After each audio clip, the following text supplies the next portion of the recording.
Ma'am, বিলটা কি কার্ডে দেবেন নাকি ক্যাশে? 50,000 টাকা কিন্তু অ্যাডভান্স করতেই হবে, না হলে ওটি বুকিং দেওয়া যাবে না। রিসেপশনিস্টের কথায় নীলা চমকে উঠল। তার ব্যাগে আছে মাত্র 12,000 টাকা।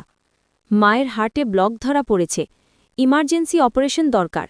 নীলা পাগল হয়ে সবাইকে ফোন করেছে, কিন্তু মাসের শেষে কারোর হাতেই টাকা নেই। নীলা এক কোনায় গিয়ে দাঁড়াল। তার হাতে মোবাইল। কন্ট্যাক্ট লিস্টে একটা নাম জলজল করছে, রাকিব। 3 বছর আগে নীলা নিজেই রাকিবকে ছেড়ে এসেছিল, কারণ রাকিব তখন বেকার ছিল, তার ভবিষ্যৎ অনিশ্চিত ছিল।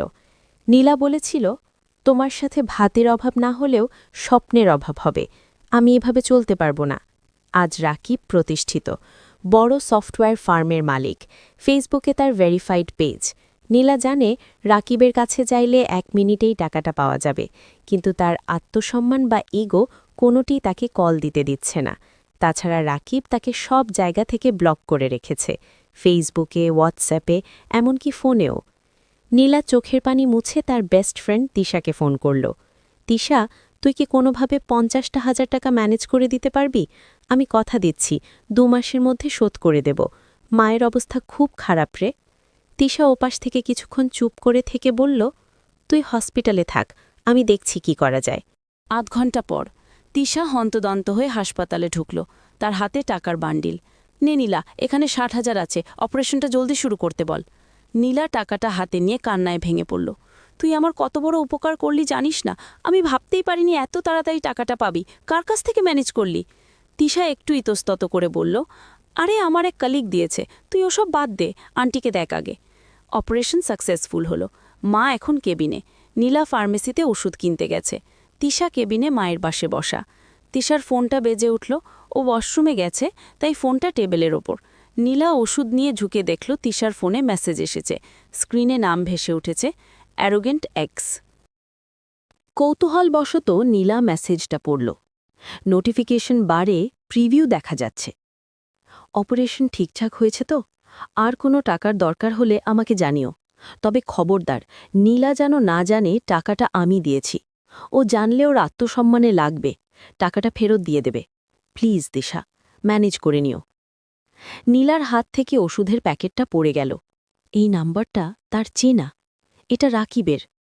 তিশা রাকিবের নাম সেভ করে রেখেছে অ্যারোগেন্ট এক্স নামে। নীলা স্তব্ধ হয়ে দাঁড়িয়ে রইল।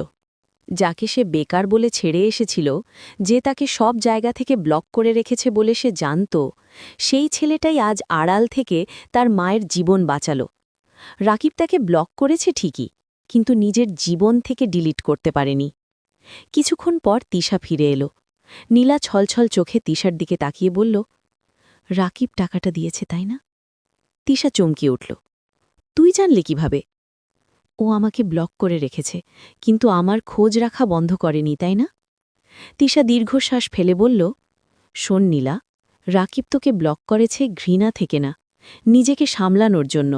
ও আজও তোর প্রোফাইল চেক করে ফেক আইডি দিয়ে।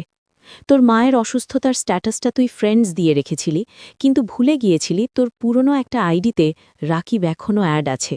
ও সেখান থেকেই দেখেছে। ও আমাকে ফোন করে বলেছে, তিশা, নীলা আমার কাছে সাহায্য চাইবে না, মরে গেলেও না। তুই টাকাটা দিয়ে বলবি তুই দিয়েছিস। ওর মায়ের কিছু হলে আমি নিজেকে মাফ করতে পারব না। নীলা হাসপাতালের করিডোরে জানালার পাশে গিয়ে দাঁড়াল। বাইরে বৃষ্টি পড়ছে। সে পকেট থেকে ফোনটা বের করে রাকিবের নামটা আনব্লক করার কথা ভাবল, কিন্তু পারল না। সে বুঝল, সব ভালোবাসার মানুষ প্রেমিকা হয় না। কেউ কেউ ব্লকলিস্টে থাকা গার্ডিয়ান হয়ে আজীবন ছায়ার মতো পাশে থেকে যায়। সে মনে মনে বলল, ক্ষমা করে দিস রাকিব, আমি তোকে শুধু সফল হতে বলেছিলাম, কিন্তু তুই যে এত বড় মানুষ হয়ে গেছিস সেটা বুঝতে পারিনি। প্রিয় বন্ধুরা, এতক্ষণ সাথে থেকে গল্পটা শোনার জন্য অশেষ ধন্যবাদ। গল্পটা ভালো লাগলে একটা লাইক, কমেন্ট ও শেয়ার করে দেবেন। আর পরবর্তীতে আরও এরকম নিত্য নতুন গল্প শুনতে চাইলে আমার চ্যানেলটি সাবস্ক্রাইব করে সাথে থাকুন। ভালো থাকবেন সবাই। ধন্যবাদ।